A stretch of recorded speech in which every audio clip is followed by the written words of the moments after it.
Thank you for joining our workshop this evening. My name is Jackie Flores Ortega, and I am the Parents Voice Coordinator for the Parents Voices, the Ventura County Parents Voices. We're excited to be here today and share about our program and the work that we do with the Wellness System Collaborative. Before we get into our presentation, I just want to let everybody know that we are also known as the Partnership for Safe.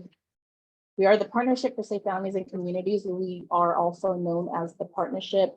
You might also hear Child Abuse Prevention Council or CAPC, as we are also the Child Abuse Prevention Council for Ventura County. We've been in existence for 40 years, and actually I'm going to pull up my presentation now. We've been in existence for 40 years, and we've always been the convener for all agencies, the programs, community-based organizations, and we come together to link, lift, and leverage our community. The partnership has always fostered parent leadership and parent involvement since the beginning. In the most recent years, the program that we offer has been able to play a huge role in the Ventura County's comprehensive prevention plan, as well as the development and implementation of the wellness system. So before we get into our presentation and our objectives for the day, we wanted to know what interested you in joining us today. What takeaways would you like to get from our time together? And you can go ahead and drop that into the chat. And I'm going to ask my one of my co-presenters, Janelle, to go ahead and read just a few.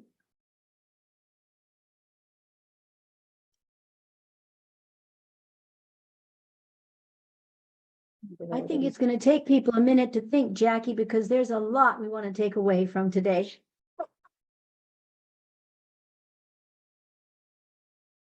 Very excited to hear this talk and to be together in community. Yes. And we got Senta, who says inspiration and strategies. We'll definitely show you that. Learn more about the parent voice, key learnings from parents and families. A lot of familiar faces in here. I'm looking forward to learning more about Parents Voices pathway. Yes.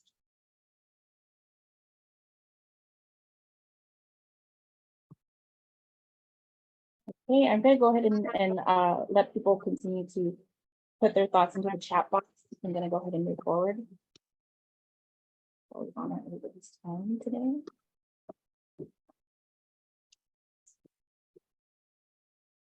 Okay, so today I'm just going to go over some of our objectives. We're going to review some of our successes and challenges, such as funding and sustainability. We're going to highlight how we engage and support parents authentically through various approaches, such as our core team meetings, our paid stipends, parent voice engagement, and our parent-led network of care program. As we continue to grow and expand our program, we attribute our continued success to the mutual respect and trust our core team has with our administrative and community leaders.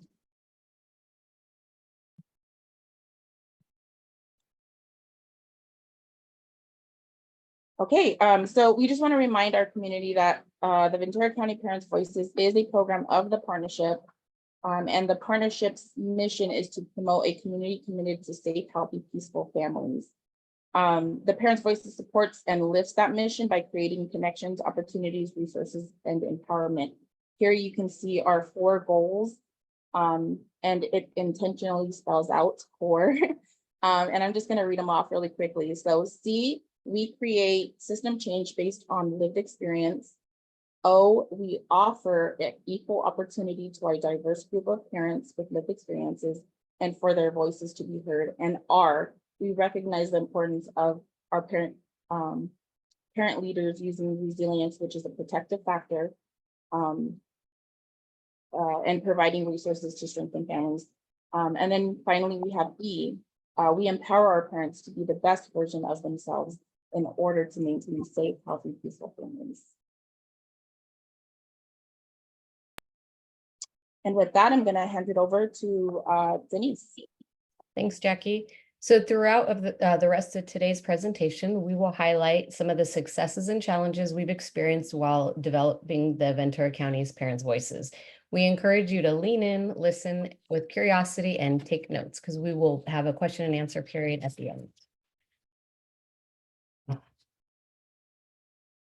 This is a picture showing all of the Ventura County Parents Voices, our team. So on our executive team, we have Dr. Kathleen Van Antwerp and Senta Green. They're here today. And Jackie, who you already met, who is our Parents Voices coordinator.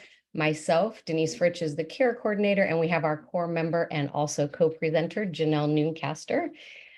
We are all parents with cross-sector lived experience and with professional experience as well. What makes our Parents Voices unique is that we have parents who help us navigate a variety of community agencies such as child welfare services, foster to adopt, probation, special education.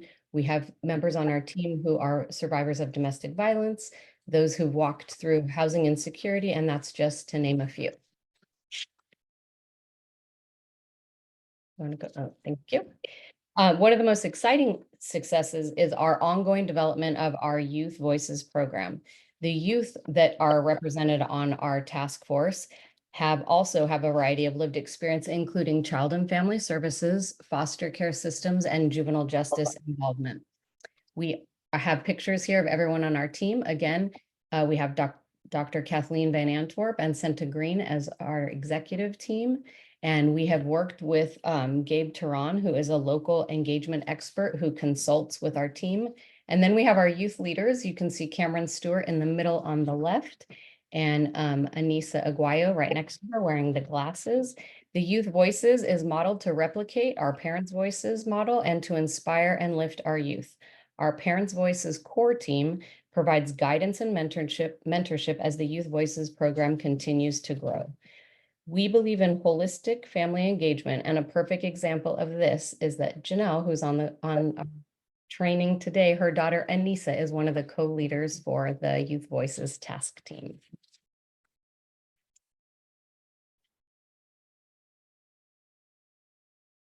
And I'm going to hand it back to Jackie to talk about our levels of participation. Thank you, Denise. So we just explained how our core team supports our youth voices, and now we're just gonna review some of the 5 levels of participation in our Parents Voice program. So at the top, we have our core member, which is the most active member who participates in a variety of internal and external meaningful engagement opportunities, such as they attend our monthly meetings, our planning meetings, and they provide feedback on committee meetings. Then we have our team member, which may not be as active as a core member. And this could be just because they have another job and that coincides with, some of our opportunities and meetings. But they participate when they are available and they are a big part of our team. And then third, we have the parent navigator, who may not be as active as the core member or the team member, and they may not be able to attend the majority of our meetings. But they provide much value by participating in the care navigation program, which Denise is going to explain a little bit later in our presentation. And then we have the parent participant, and the parent participant is referred by our agency partners, and they join us for workshops, educational trainings, and community networking opportunities. One of the things I wanted to know is that many of our core members and team members started as a participant, and they are now either a team member or a core member. And then we have our 5th level, which is the agency partner. Our agency partners play a critical role for a number of reasons, because we depend on them to share our vision with the families in our community. And we refer passionate individuals to our core team. Another reason the agency partner is such an important role is because they need the voices of the parents with lived experience in order to authentically create system change. One thing we wanted to know, one of the challenges we wanted to know is that some agencies are not as active So it sort of creates a little bit of a challenge there.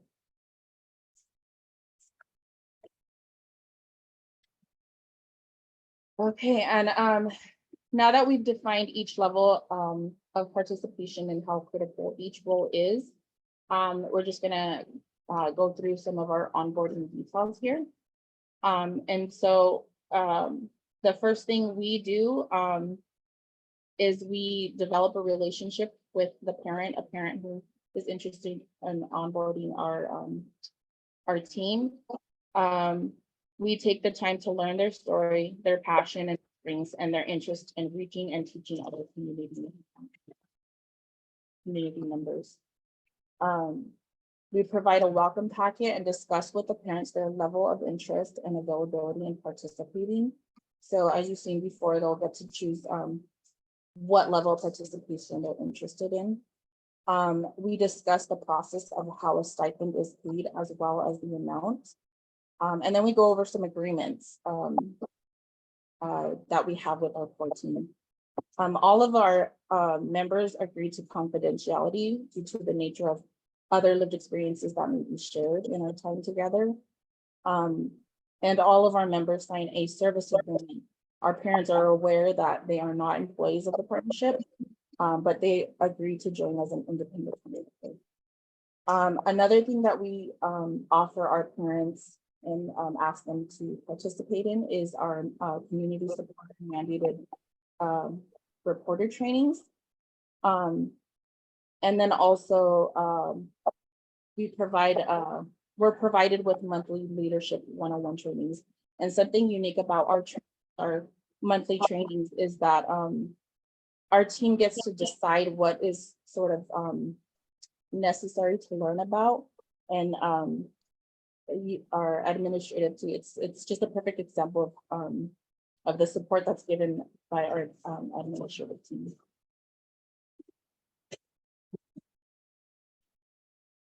All right, so we're gonna do a little activity here, and I'm gonna sort of toggle into another screen right now, but if I'm gonna go ahead and copy and paste this thing into the chat, or you can scan the QR code that's on the screen there and just enter that code. Wait for just a second, and then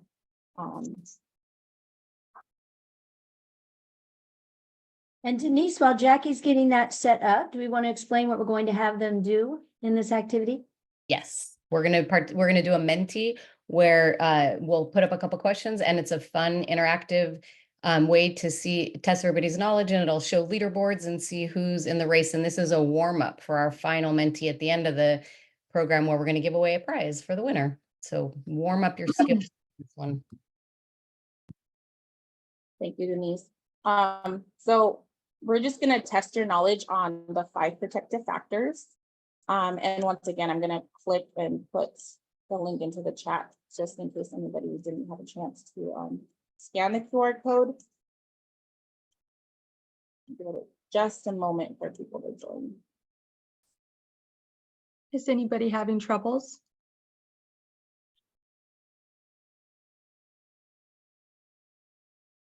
Looks like we got a good amount of people joining. We got 23 people ready to go. I'm gonna go ahead and move us along. You can always join as we continue. All right, so get ready to answer. Which one of these is not a protective factor? You'll have just under 20 seconds to answer.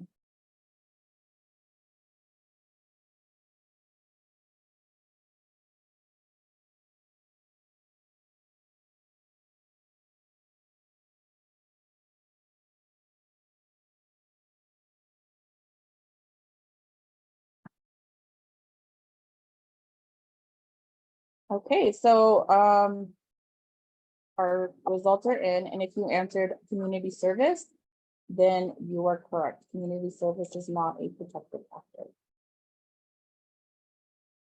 I'm not sure I understand. All right, let's go to our next question.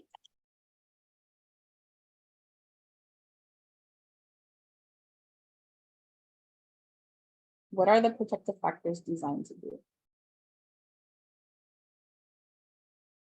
The choices are promote child well-being, reduce abuse and neglect, all the above, or none of the above.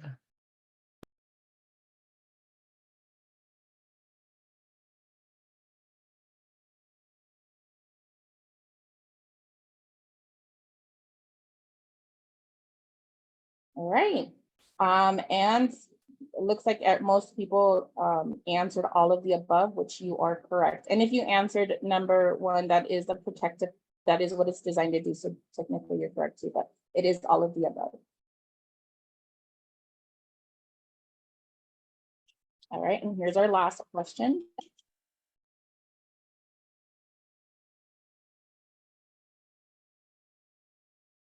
What protective factor underscores the idea that meeting basic economic needs is essential for a family's well-being? Is it social connections, concrete support in times of need, knowledge of child development, social and emotional conflicts of children, or parental resilience?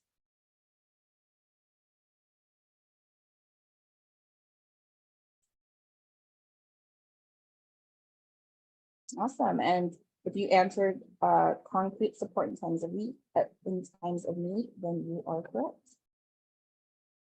All right, so let's see who our winner is.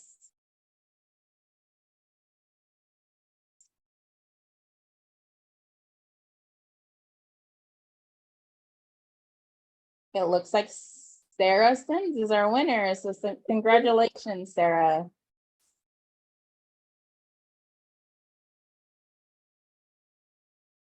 Okay, I'm gonna toggle us back to our presentation. While Jackie's pulling that up, something fun to note is we use this in our parent core meetings to kind of have fun with our parents and get them engaged while we're doing our meeting. So you get to have an inside glimpse. Looks like I lost where we were at. Okay. All right, so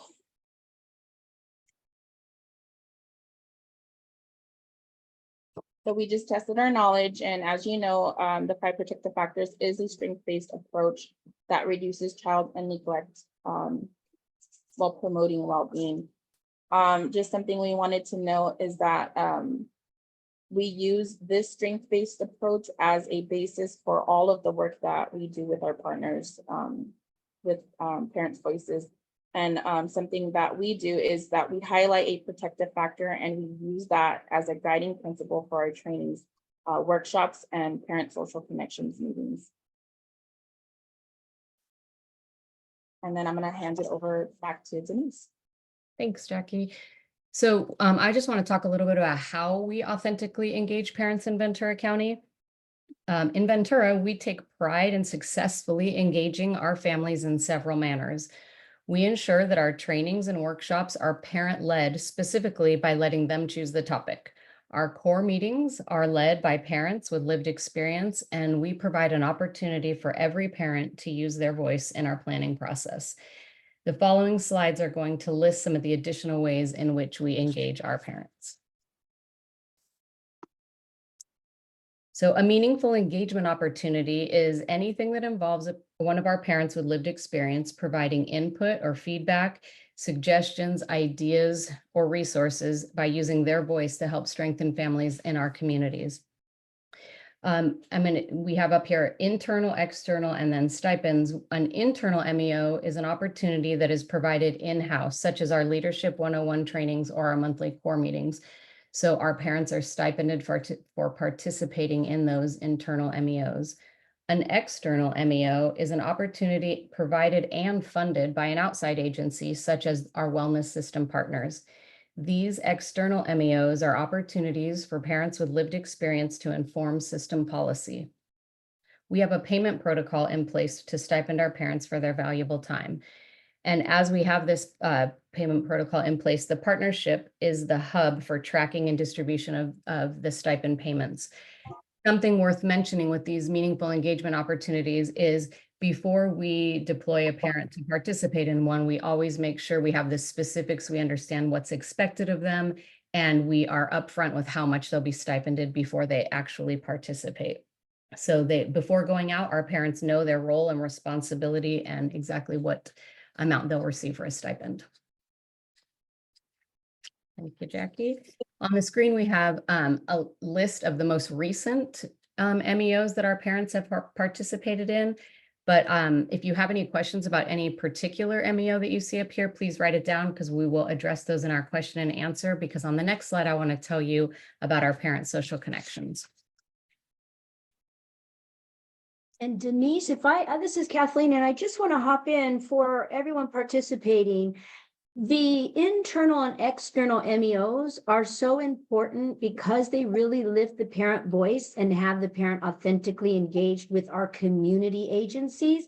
And that stipend, it has been and it will be discussed and lifted, but that is a very critical component of what helps the parent voice succeed and feel heard and understood in their space. So I just wanted to lift that. I really love that slide. Thank you. And I see a question in the chat box, but I didn't see the whole question. So Janelle, I'm going to depend on you. If you need me to answer it, I will. Gwen is asking to go back to the MEO's slide. Oh, you want to bounce back there real quick, Jackie? Thank you. I just want to take a screenshot of it and it went too quick. So thank you. Thank you. Of course. Yeah. Okay. So this is an example of our Parents Voices Social Connections flyer. We hold our social connections quarterly, and which is obviously 4 times a year. These events are open to all members of our community as a safe, brave space to learn parent to parent or youth to youth. At every meeting, workshop, or training, we provide all of our participants have a chance to win a prize for either themselves or their children. So like today, at the end, we're going to do a raffle for the last mentee that we do. We ensure that all of our parents walk away with something for either themselves or their children. And we provide interpretation and translation of any materials as needed. So live Spanish interpretation and translation is a core element of all of our authentic family engagement. It ensures inclusiveness and representation of the families that are in our community. So we primarily provide these services in Spanish as a reflection of our community. However, we are able to provide it in any other languages as needed. Our team of interpreters are mindfully selected and used consistently to build warm, trusting relationships with families. On the left, you'll see Nuria. She is one of the translators that comes to almost all of our social connections meetings and most of our opportunities that are translated. And I think it makes families feel really comfortable to see the same face all the time. And then on the right-hand side, you see Jesus Marino of Marino Productions. He is a critical component to our translation and interpretation services. And then one of the other ways we engage our parents is through our care navigation program. Our care navigation program is run through the Partnership for Safe Families, which is the umbrella over our Parents Voices of Ventura County. In this program, we accept referrals from physicians or community members and community agencies. Actually, we accept referrals from our core members also. The Care Navigation Program serves individuals or families that need resources during a difficult time in their lives. Our objective for this whole program is to link, lift, and leverage our community resources to help an individual or a family in need. Once a referral is received, the care coordinator, which is myself, and the Parents Voices coordinator, Jackie, we create a team of parent navigators that come together to gather the information that we need to offer support in the form of lived experience and concrete resources for either this family or individual that's in need. We have a few things that set our care navigation program apart from others. One of them is what we call the warm handoff. And that is that we specifically vet all the resources before we connect them to the family. So we make the phone call to make sure they're, accepting patients or accepting referrals. We make sure that it's operating, the phone number is accurate, the address that's listed is accurate. And then if possible, we get the name to connect the person with so that we're able to make sure those services are received and connected to. The other thing that sets us apart is our closed loop referral. So we make sure that we go back to the original person who made the referral to let them know what services the person or the family was linked to. An example would be if a local physician referred a family who had a young boy with special needs that we were going to support, we would connect that family and that child to all those different resources. And then we would send a copy of that back to the physician who referred. So the next time they had an office visit, that physician could follow up and make sure that the family was still receiving services and could ask, how the process had been going.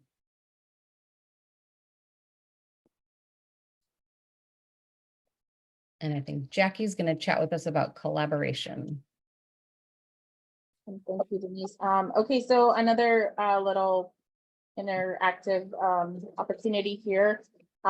We want to ask, how are you engaging with parents in your community to inform policy and procedure? And you can go ahead and drop that into the chat and we'll read a few things.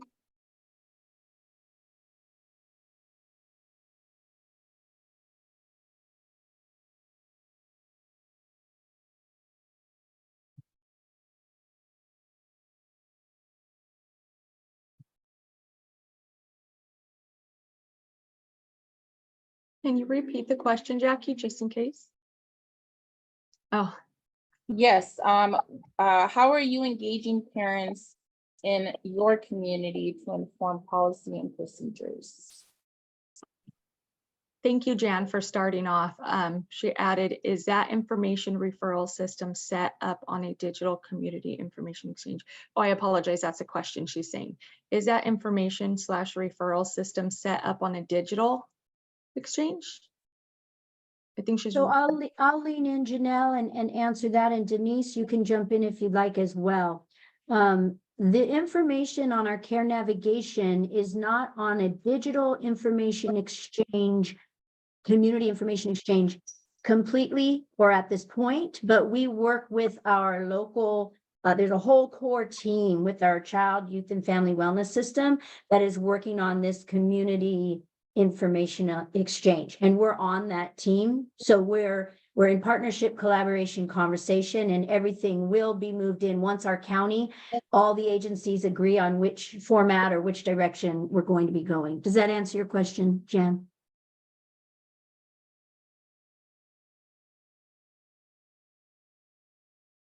So Sharon added that at First 5 of Ventura County, they have their own parent leadership group and an advisory group. Ooh, that's very interesting.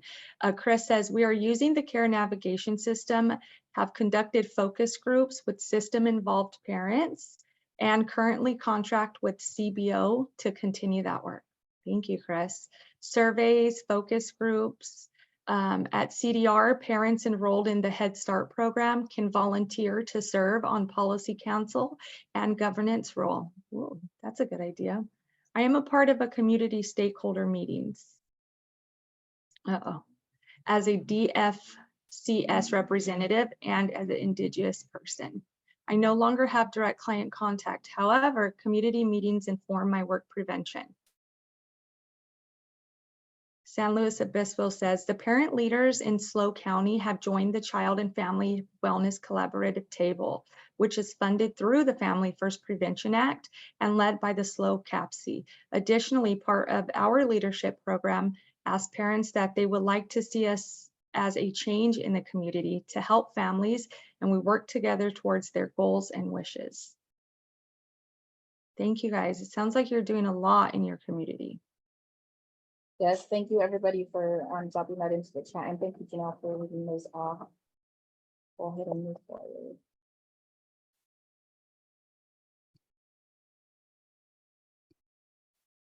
Okay, so here you'll see the Parents Voices quill, and what is the Parents Voices quill? This quill is just a visual of the collaboration between the agencies and the parents with lived experience working together in the different meaningful engagement opportunities. And that's just to help strengthen our families in our community. I just want to put out there that this is an example of how our strength-based family-focused, this is just a strength-based family-focused representation of the diversity, equity, and inclusion in action that we provide. Jackie, if I can lean in to share that it was the parent group that designed the quilt, and the concept behind the quilt is, where do you see yourself on this quilt as part of our community strengthening families mission and work? And it's super exciting because when people see the visual and they see that the families are in the center and all these different direct services and support services surround them. And we really came up with that visual because it's that concept of, we're going to weave everybody together and put a blanket around our families. So I just wanted to take a minute to explain, because it's such a beautiful visual that the parents came up with. Yes, thank you, Catherine.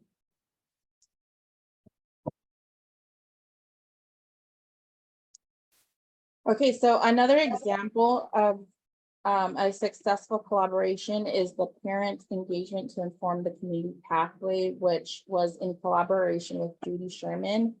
I'm not sure if she's here with us today, but she facilitated this group and had the support of the Ventura County Children and Family Services Agency, the partnership, and the San Diego State University Social Policy Institute. I'm gonna hand it over to Janelle Meankester, who's gonna go over this part of our presentation. Yes, thank you, Jackie. So on January 18th, 2023, leadership from the Ventura County Children and Family Services convened a group of 6 local parents. Some of these parents were from the Parent Voices core team, and the other onboarded after this project. The project was a design to carry out a plan and gather comments from 28 parents that had a total of 93 children, primarily in the Kamala McKenna community, to inform the design of the community pathway element of the county's comprehension plan. Judy Sherman facilitated our process. She wrote the report and designed this presentation in partnership with us and the Social Policy Institute at San Diego State University.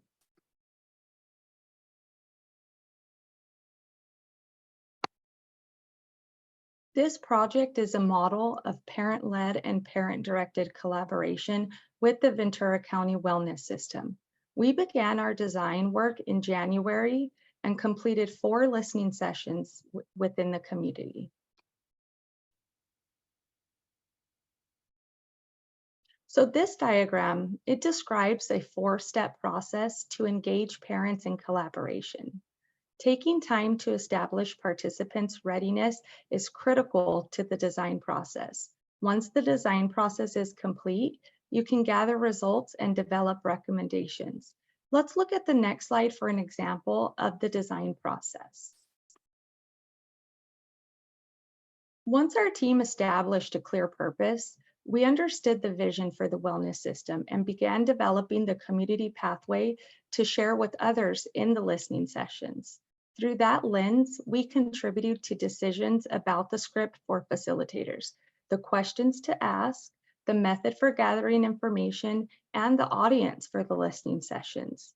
At the beginning of each meeting, we were asked what we learned at the last meeting to ensure continuity from one meeting to another and to demonstrate a shared understanding of our role in creating a new system. And I just want to highlight that was really valuable in every single meeting to kind of go back to the last one, make sure we're on the same page before moving forward. We developed the script and questions, the process to gather the information, and prepared to begin the listening sessions. So these are the 6 major themes that came from the listening sessions. You can read the specific comments in your reports, which we'll drop in the chat. So 1, parents don't feel heard by social workers, therapists, hospital or mental health workers, or school personnel. There is a sense that people are overworked and respond to everyone the same way. 2 are the challenges. It was a common theme that referrals to services are met with long waiting lists. Phone messages aren't being returned, and parents get sent from one person to another with messages that the next person will help them. Parents are not confident that providers will follow through after those assessments or services. 3 is receiving support. Parents reported that they can only receive support if something happens, not before the crisis occurs. This means that they feel there is little compassion for their interest to help themselves before major problems occur. 4 are local places. People remember when there were centers in the neighborhoods for support, access to services, and to build community. Now that is missing for them. They say there are no places for teens to gather where parents feel the kids are safe. Often they need to pay for programs and activities, which can be prohibitive for some. Parents called out Nate's Place and public health nurses as positive and reliable support. The challenge is that Nate's Place is on the opposite side of town, so there's no local places to send children with those challenging behaviors. 5, leaders. Parents, particularly fathers, are looking for leadership to be visual in the neighborhood. The belief is that being familiar with the neighborhood and its residents would help leaders understand local conditions and inform policy.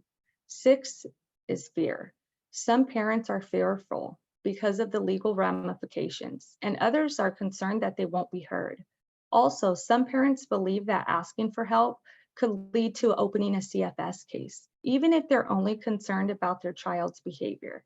They worry they will be blamed.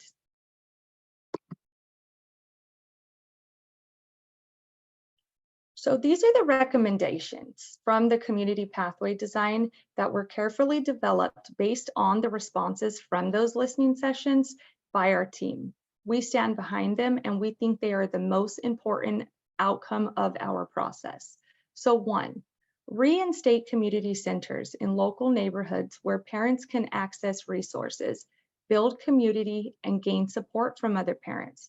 Remember we mentioned Nate Place? That is a great example of reliable and impactful center that could be replicated in other local neighborhoods. 2, peer support and parent navigators are proven additions to a system to help guide families and youth to follow up and ensure that services are accessed. 3, there is a need for continuation of care after a case is closed. Although the goal would be to close a case, a family is often abruptly cut off from services. Most need continued support to establish stability. There is another potential role for parent navigators. 4, in order to mitigate parents' fear of reaching out, all staff, from social workers to the frontline staff, provide training for empathy and trauma-informed approach. In addition, provide self-care training for workers. 5, institute mandated parenting courses for parent prenatal care that is no or low cost and locally accessible to pregnant families. 6, we understand how hard it can be to relive a situation over and over with multiple workers. We recommend connecting a family to one assigned social worker or navigator throughout the process of support. This reduces the need to explain the family situation more than once and ensures connection to resources in a timely way. This is the one worker for the life of the case approach. Along with this, allow service providers more time to connect with families to better understand their needs and promote a family-driven approach. And last, number 7, limit time on wait list to no more than 10 days. With one worker, a peer navigator, and time for a family and worker to build a relationship, families will move from crisis to stability in shorter time periods and with less trauma and anxiety.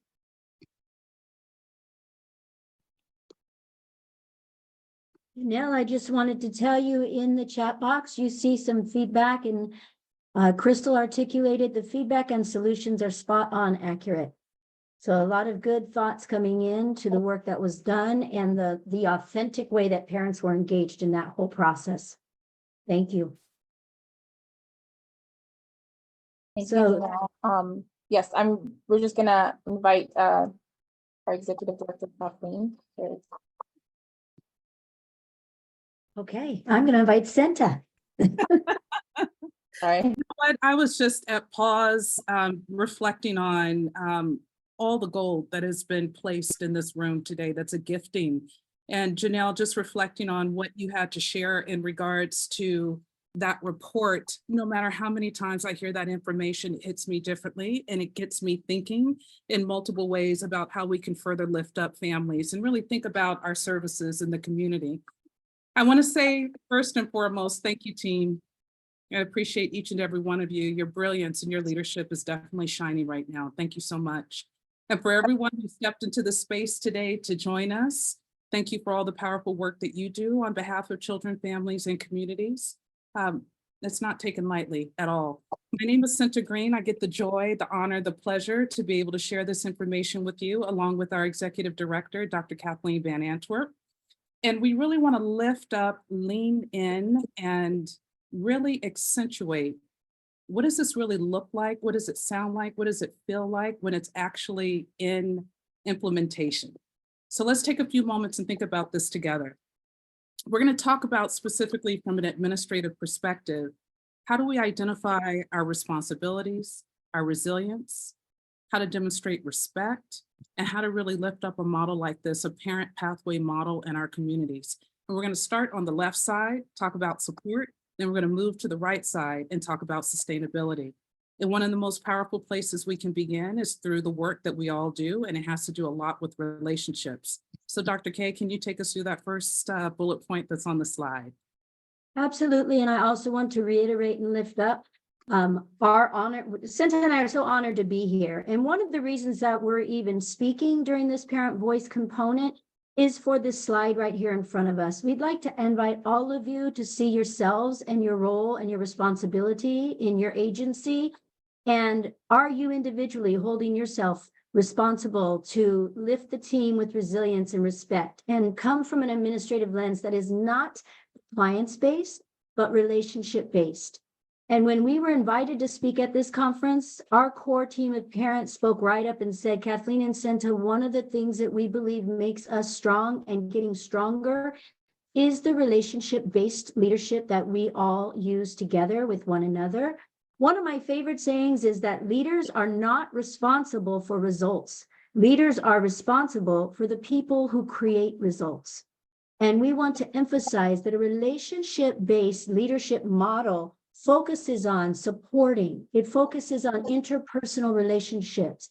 It focuses on motivation. It focuses on authentic leaning in with curiosity and lifting each other up. Making sure that every day, wherever we go as a team. We support one another. A compliance-based leadership model is what so many families are used to when they go into systems of service, right? There's a checkoff list or there's a pamphlet this thick and we have to comply. We have to meet all these qualifications. It can become super overwhelming for families, especially when they're going through adverse times. So one of the things we want to lift as a success in the work that we're doing in Ventura County's Parent Voice group is that we focus immediately, completely, authentically, and thoroughly on relationship-based leadership versus compliance-based leadership. So that's something critical for us to share. Cinta, I'm going to have you take us through the next concept.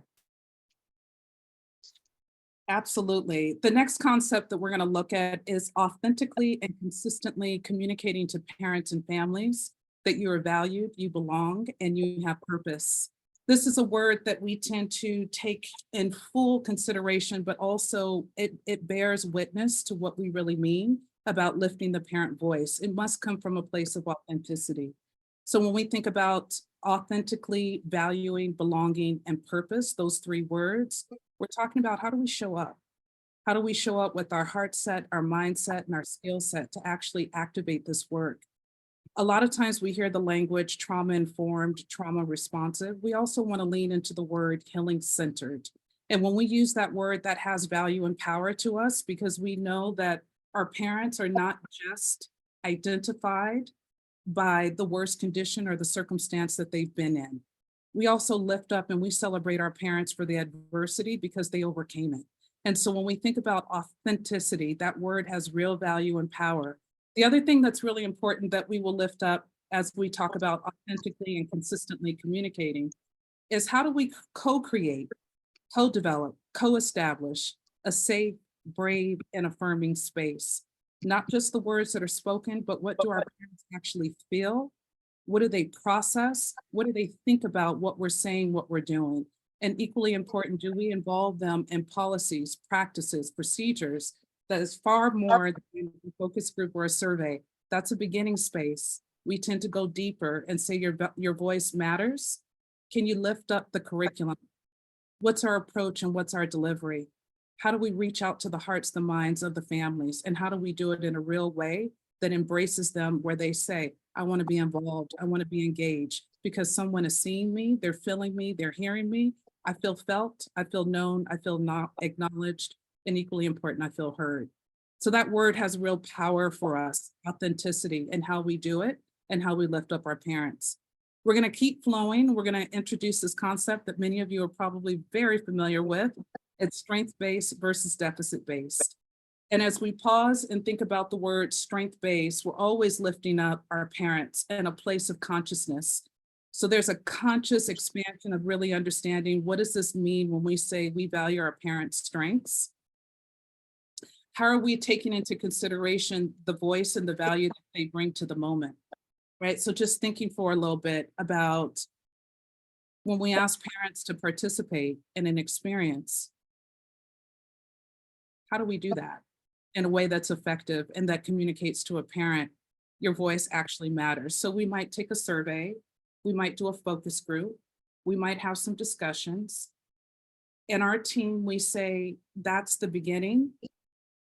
How do we go deeper? Janelle, can you talk to me about what life must be like for? And how do we reach in and weave into that community, right? Janelle offers her perspective, her lived experience. That's just not noted, it's lived. It becomes a part of whatever we're presenting or bringing to the community. It becomes an action spot for other parents to hear their voices mirrored back to them. So when we talk about strength-based, we're also saying protocols. Jackie, what you have to say about this particular procedure, we want to hear it. We want to write it down. We want to live into it. So again, as we're thinking about strength-based versus deficit-based, we could talk all day about taking away the parent voice as far as what happens in systems. We're saying they're not fragile, they're not broken. Our families are resilient, they're powerful, and they're incredibly strong. But it's one thing to say it, but it's something else to live it and actually believe it. And part of that is constantly having that contact of authenticity and constantly leaning into the power and the resilience of our families. That's often overshot and it's often overmissed. It's a non-negotiable for our group. It's non-negotiable. So let's continue to think about, and this is one of my favorite points. And Dr. K, when we talk about adversity, there's a truth here that adversity touches everyone's lives. Thank you so much, Senta. A lot. I'm pausing and processing so much of what you said. And, you know, this particular statement brings emotion up because we all have adversity that comes in and out of our lives at different times. And one of the key things that we really want to emphasize to each of us is that we want to not judge families, not have them come in and feel like, okay, well, it's us versus them. We've got it together. We've got the services. We know what we're doing. And they've got all this trauma and tragedy. Families feel that. And at any given time, any one of us can walk in the path of adversity. And we talk a lot about the importance of EQ, which is emotional quotient, right? You want to balance out your learning and balance out your skill sets with your emotion. But we're talking today a lot about AQ, which is adversity quotient. And every day when we wake up as a human being, there's a lot of solutions and remedies that we have to come forward with. And we do it much more stronger when we walk through it together.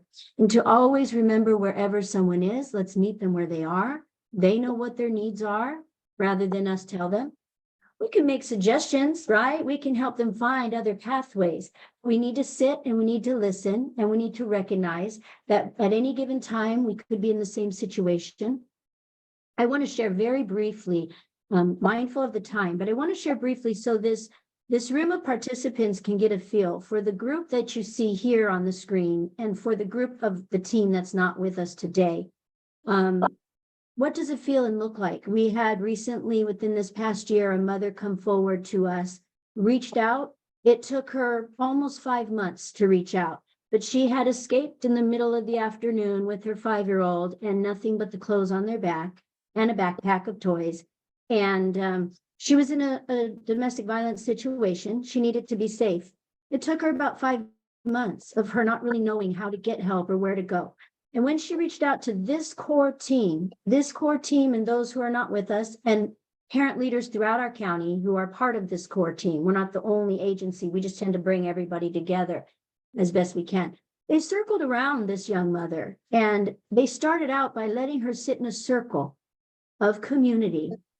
And the first thing that happened was one of the mothers who has lived experience from domestic violence, she leaned in and said, "You don't need to tell your story right now, but I'll tell you mine. And I'll tell you how we were able to rise above and become safe and turn our lives into a place that my children are safe and healthy and I'm safe and healthy." And she just leaned in and shared her story. And I remember what I needed, and I didn't know how to get it. And then from that point forward, all these other parents leaned in and said, "I have really great experience with understanding the needs for childcare. I can help you. I have really great experience about how to get help with food.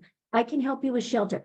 And by the end of that time, that mother, she had a new group of community members united around her. She had not just a phone number to call someone. She had 3 parents from this parent group who lined up that weekend and said, "I'm going to help you. We're going to get a police escort. We're going to go with you. We're going to get the things you need that are essential out of your home." And it was just, that's one small example. But, you know, the objective is that we have community resources, and sometimes we just don't know how to tap into them. But when families or parents come to us, let's pay attention to know that adversity touches everyone's lives. And how do we lean in with curiosity and love and empathy and help each other walk together with our heads held high, because we're a community. So we love that those are just a small handful of some of the ways that we believe our role as executives, administrators on this team is to make sure we're not making it a them versus us. We're all in this together. This team has helped me many, many times in my life and in my own journey, and we try to lift each other as well. And that's about support. But we also want to take a minute to just highlight a couple of really critical things about how we must work to sustain these type of programs. We've tried to bring out some of the successes, and we've also tried to parallel some of the challenges. And sustainability and funding is very often a challenge for parent voice groups. So we kind of want to dive into this for a minute. Since I'm going to have you talk about that first bullet point. Absolutely. The first bullet point reminds us that budgets are our value statements. So for all the leaders, and I know there's a wealth of knowledge and expertise and lived experience in this Zoom room right now, I want you to pause for a moment and think about that statement, that our budgets are our value statements. So Dr. K, when you're saying about how we have been able to do this, again, it's a mindset, it's a heart set, and a skill set. I'm just going to talk for a moment about what we mean when we say it's a mindset. A mindset is a belief that parents matter that much, that Dr. K is going to talk about some of the strategies that we have used, like incentives and things like that. But it matters so much that whenever we take a look at our budget, front and center, it's not an afterthought, it's a forethought, that our parents are right there front and center. So a lot of times we think about personnel, which is incredibly important. I'm not letting that go at all. But if we say we value parents and we really want to lift up and actualize their voices, we have to ask ourselves, when we look at our budgets, is that value statement listed anywhere in our budget in an authentic way? So we ask you to come along with us, because there's something called systems thinking. When we start thinking about systems, the things that we want to change. But again, like I said, Janelle, what are your thoughts about this? I take that thinking, and that thinking becomes shared intelligence for us. That shared intelligence actually moves us into systems change. So when we talk about sustainability, we're talking about systems thinking, systems intelligence, moving into what we call systems change. Here are the ways in which we're able to do it, beginning with budgets are our value statements. Dr. K, can you talk about some ways in which we've been able to do this some concrete examples around leveraging funding. Absolutely. So when you have this idea that your budget is your value statement, you begin to look at every opportunity for linking, leveraging, lifting with other community agencies. You find every way you can say, I'm going to lean in. And if we are doing a fundraising event, or if we're going for a grant, no matter how large or how small, we're always going to have the parent voice and the parent engagement piece as a line item. So everywhere that we, through the Partnership for Safe Families and Communities, every time we go after funding, I know we sit down as a team and we say, okay, there's going to be a line item. Some are larger than others, some are small, it doesn't matter. It's just always a unified approach so that this core team of parent leaders knows that they matter so much, that every funding opportunity will have their name on it to some degree, and it does vary. We also want to point out that you, as leaders of other agencies that partner with parent groups, we really need to think about consistent communication and connection versus what we see so often with parent groups is that there's a lot of change on agency side. So you might get a core team of parents, but then they're working with certain managers and certain contract leaders, and then all of that shifts. And we may not have control over all of that, but let's think about consistent leadership in agencies that partner with parent voices so that those parents begin to build trust and relationship. Because often what we hear from parents is, oh, there's a whole new contract manager and now we have to start over. Or they don't understand the parent voice, or we don't know, we can't even understand this new system of compliance because the person we built a relationship with is gone. And there's not usually a warm handoff. So paying attention to that from your side of this lens. And then one of the key things you heard the parents speak of, and I'll just briefly say, is providing meaningful and consistent training to support parent leadership, engagement, and understanding initiatives and a sense of connection. We make sure that all of our parents, whenever they're asked to go to a meaningful engagement opportunity or an internal engagement opportunity, we have deep conversations so that everyone feels that they're on the same page. They know what's the responsibility and the role. And we always send at least 2 parents together so that their voices are strong and they're seen together as unified when they show up. Because sometimes if they show up and they're one parent and there's 12 or 15 professionals on the other side of the table, it's a little intimidating and not super welcoming. So our parents have always say we go together. And we make sure before we go, we feel knowledgeable about what this agency is asking. What policy and procedures are they attempting to change and want a parent voice? So as our parents often say, you don't necessarily need more of us at the table. You need to listen to the ones that are at the table and respect the ones that are at the table. And that often comes out. So thank you for the opportunity to just identify some of the areas that we feel have been successful in support and some of the areas we feel have been successful and or challenging with sustainability. And I would say, Jackie, I'm handing it back, but I think I might be able to share the next slide as well. And we're keeping our eye on time, and the timing route is just perfect. So just really quickly, we want to lift up our Coastal Tri-Counties Child Abuse Prevention Coalition. And this is Santa Barbara and San Luis Obispo.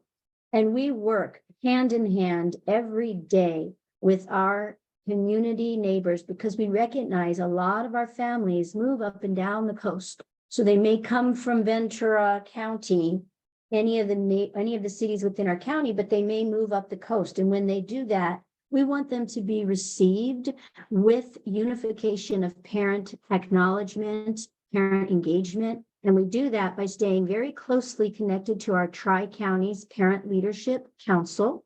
And so we have parents from all up and down the coast that come together on a regular basis. We support and are part of our upcoming Bridges to Resilience conference. This is going to be the 6th annual. It's one of the largest conferences held along the coast, and it's all about understanding how to strengthen families through the various techniques, methodologies, and resources that we have together.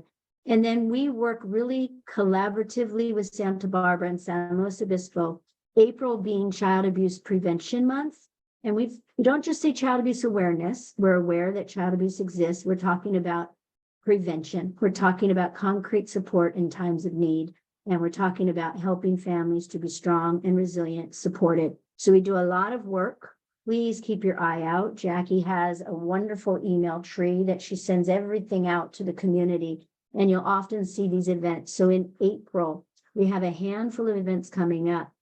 But the next slide is where I'm really going to ask everybody lean in, get out your pen, get out your paper, lean in with curiosity. Jackie will put this in the chat box.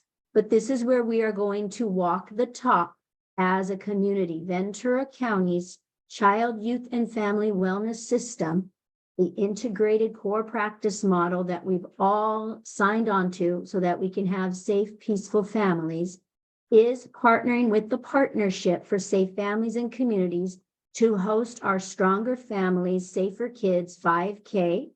This will be happening on Saturday, April 6th, 2024. It's in the city of Oxnard at the Olikoi State Beach Park, right along the water. A beautiful 5K run, walk. We have the entire park reserved, and really what we want from all of our community partners is that you make the commitment to show up with a team of walkers or runners. You show up with a resource table, and you show up to spend the morning walking with the community, hand in hand together, providing opportunities for families to learn about all of the resources available. And more importantly, for us to say we are one unified child, youth, and family wellness system. We're side by side. We're here together.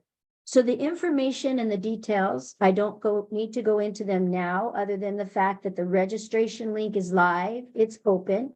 You have received or will receive on probably a daily basis information on how your agency can be involved. And we want to say to you, please stand united with us to strengthen families in our community. But this is the Child, Youth, and Family Wellness System in action. A very proactive day, and we want to see everyone there. So there'll be music, there'll be resource tables, there'll be raffles and auctions, there'll be delicious food from a local food truck vendor.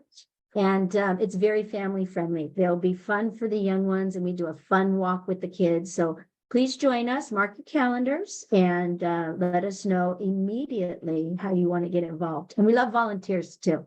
So that's all to be said there. I want to go ahead and hand this back over to our Parents Core team, and thank you for giving us the opportunity. And I'm hoping one of you are going to talk about these beautiful photographs. Yes, thank you, Kathleen. So February was Parent Leadership Month, and we had the great honor to go before our Board of Supervisors and be honored. And we received a proclamation proclaiming February as Parent Leadership Month. And so this is just, pictures of us and our parent leaders being honored in February. And then I know we're running short on time, but we do have one more mentee, one more activity, and we're going to play a little trivia here. And as Denise and Kathleen mentioned, we're going to give away a little prize to the winner this time. So the first time was a little bit of a warm up. And so I'm going to toggle out of here really quickly and bring up our screen.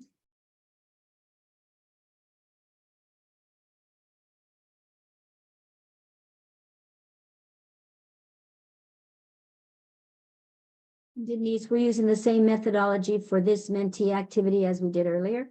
Correct. Yep. So you can either use the QR code with your phone, or Jackie will drop this in the chat box and you can answer that way, like, linking up to it through the chat. All right, so I dropped the link into the chat. It should take you straight into our little trivia game right now. I'm gonna give it just a brief moment.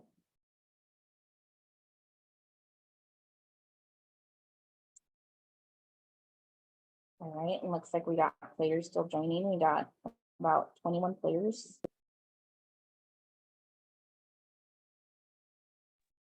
And the faster you answer, the more points you get, just FYI, if you're looking for that gift. All right, so we're gonna go ahead and get started. Please feel free, you can join at any time.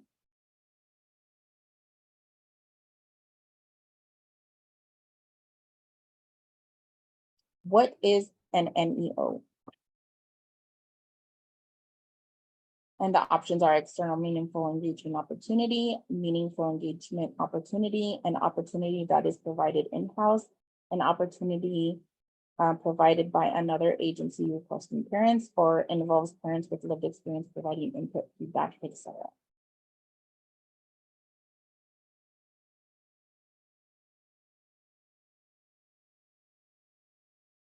And looks like the majority chose meaningful engagement opportunity, which you are correct. Involves the last one would have also been correct if you chose that as well.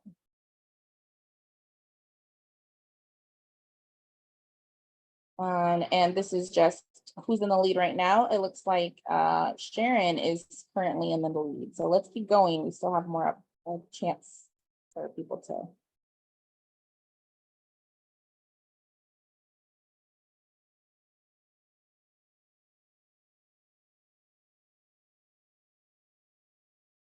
How many levels of participation is there?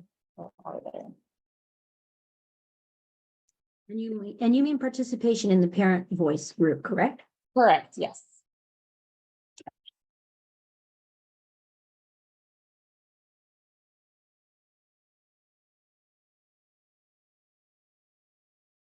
Okay, our answers are in, and the majority of you selected 5, and you are correct. There are 5 levels of participation.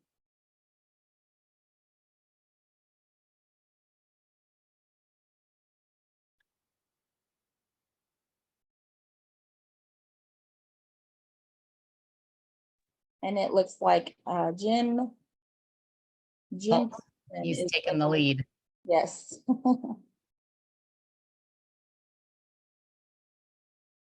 All right, here we go for our third question. Jackie, while you're manning it, I'll read them for you so you can focus on that. When is parent leadership recognized? Parent Leadership Month, when is it recognized? The choices are January, February 27th, February, March 15th, March, or April 6th.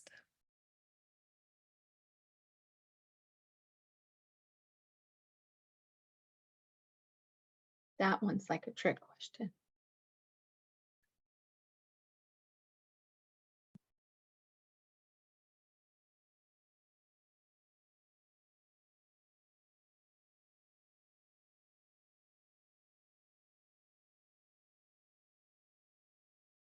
And if you answered February, you are correct. And it looks like Whitney is in the lead now.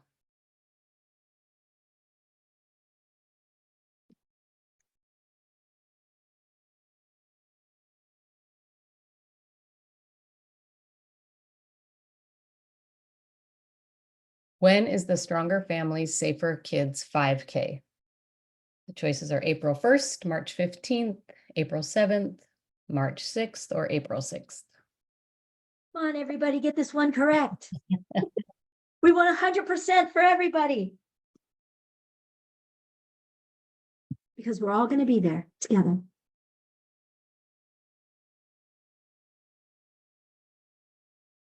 Awesome. It looks like the majority said April 6th. And I think that most people got that one right out of all the questions. And Whitney is in the lead. We have 2 more questions.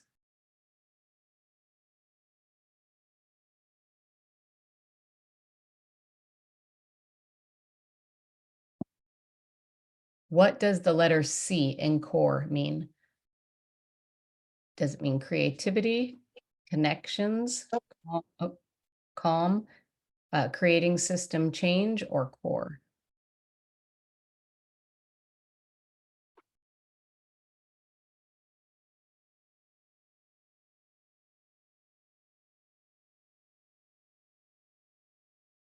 And you could have chosen connections or creating system change.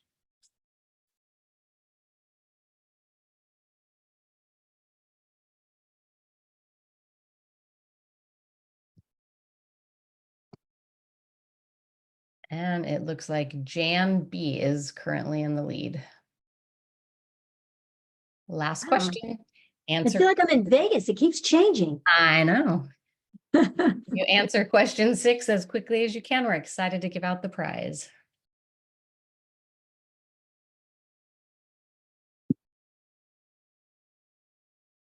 How many core goals are there? 5, 3, 4, or none of the above?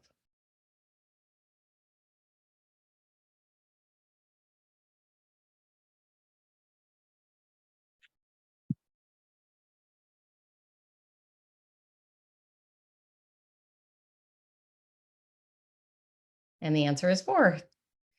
Let's see who is our winner. And then Jackie, should they put their information in the chat box to get their prize? Yes. Let's see. Whitney's our winner. So yes, please, you can private message me your information and we'll get you your prize. You can send me your email in a private message. And thank you so much for playing with us today. So now that concludes our presentation. We are going to open it up for question and answer. I think we have maybe about 10 minutes left.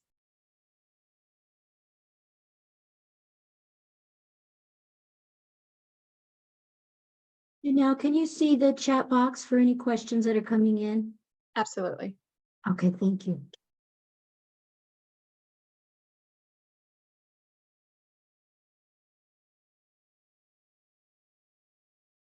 If not questions, maybe comments. Have you guys started a group yourself? Seen any challenges or any praise reports that you want to highlight?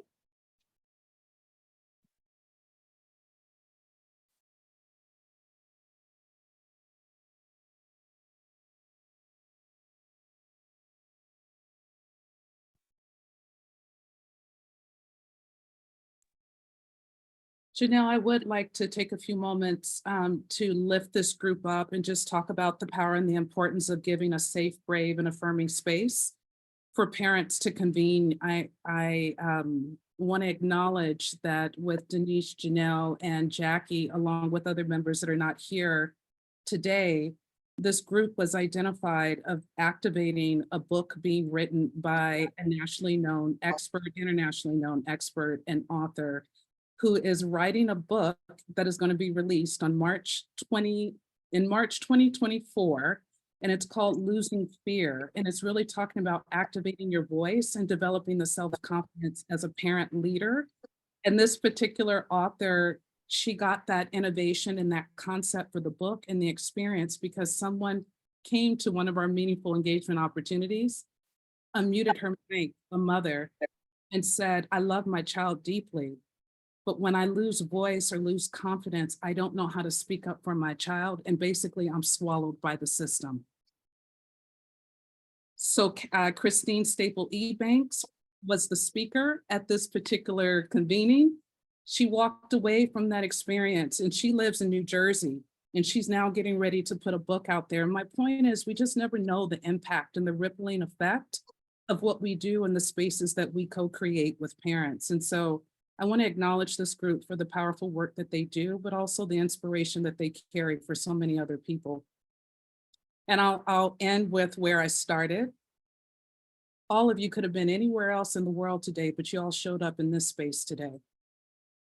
And that's super powerful. I'm excited for the families, our communities, our children that are waiting for us to come back. So thank you. Thank you, Santa. I wanted to highlight Chris's question. It's a great question. How did you determine incentive levels for parents, specifically the stipends? And where do you find the most success in recruiting parent navigators? I can lean in on the stipend component, but I'm leaning into the team for where you find it most successful to recruit our parent navigators. Great question, Chris. And we have a base rate that we felt was respectful and responsible to invite parents to be at the table. We don't necessarily tell them they're being paid per hour. So the set core monthly meetings, there's an agreed upon stipend, and they're usually about an hour and a half. And then if they go to an external meaningful engagement opportunity, anything between an hour and 2, there's a set stipend that we've all agreed upon that they're paid, which we feel is respectful to their time and energy, like all the professionals at the table. So we come to that conclusion through a lot of research and experience in the work that we're doing and asking and speaking directly directly with parents as to what would make it, you know, where is a price point that is comfortable for you. The stipend thing, it's not difficult. We have a great system in place, but you have to be flexible and mindful because different parents can accept a different amount of money. See, we have kind of a loophole in our system. These parents may be on different financial assistance in different ways, whether it's housing or whether it's food insecurity. And if we give them stipends, it can bump them above what they're qualified for. So then all of a sudden they get in trouble with the other areas in their lives where they're receiving assistance.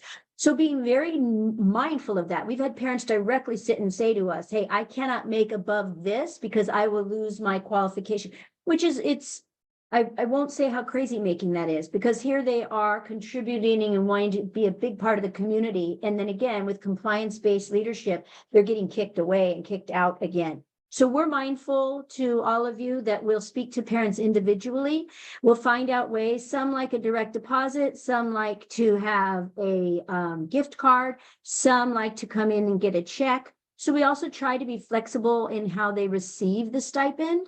There is a pre-approval for every meaningful engagement opportunity that they're invited to. It's pre-approved as stipend or not. Some are not stipend friendly, and that just depends on opportunities and budgets and different things. But our core knows this. So they'll say, okay, Jackie and Denise, this is an opportunity. Who do we think would be a great match? But we think Janelle would be a great match because she has lived experience. So then we meet up with Janelle. Janelle, here's what's happening, and here's the stipend you will be offered.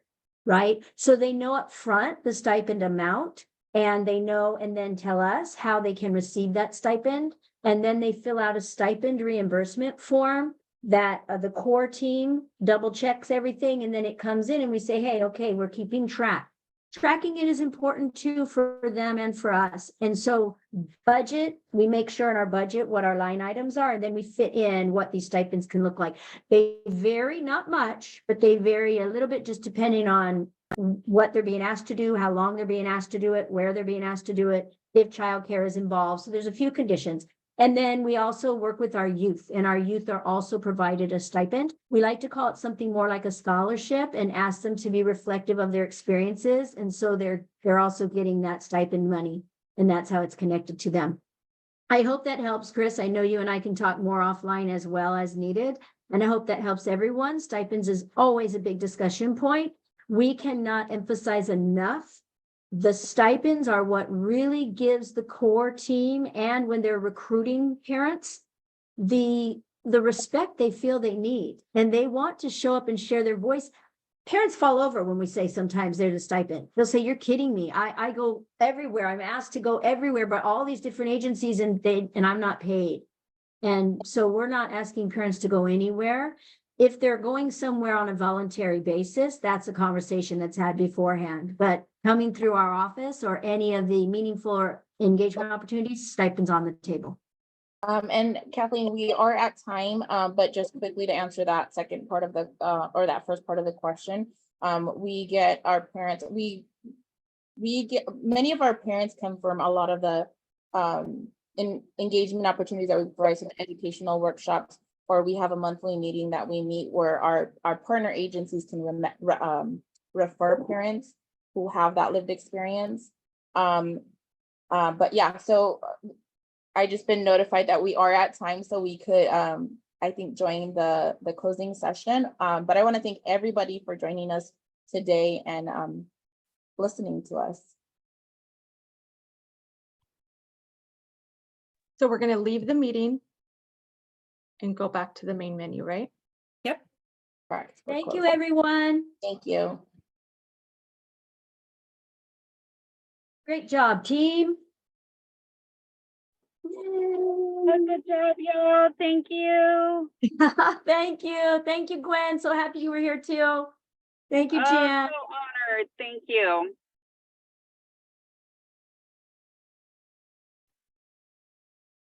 Thanks, everybody. It was so good to hear from you. Thank you, Judy. And I liked your comment in the chat box. I love that. We do that flip sometimes too. We don't just ask, what can we do for you, but what are your challenges or how can we support you in that way too? So Yeah, I've been known to say we've asked people what they need for a long time, and we probably already know that. So it's time to ask them what's in the way of getting it. So Sure. Anyway, Yeah, we it was a love that. We pleasure try to do working. it holistically like that. That's great. yeah, it was a pleasure working with all those women. They were fabulous. Yes. Thank you, Judy. See Thanks for you. being. Bye-bye. Bye-bye. Okay, team, I think we leave this meeting too, to go back. I was just waiting because once I click it, since I was the one who opened it, if I click it, it closes it for everyone. So I didn't want to cut you guys out. Like when you were talking to Judy, I didn't want to like end it. Oh, she just popped out.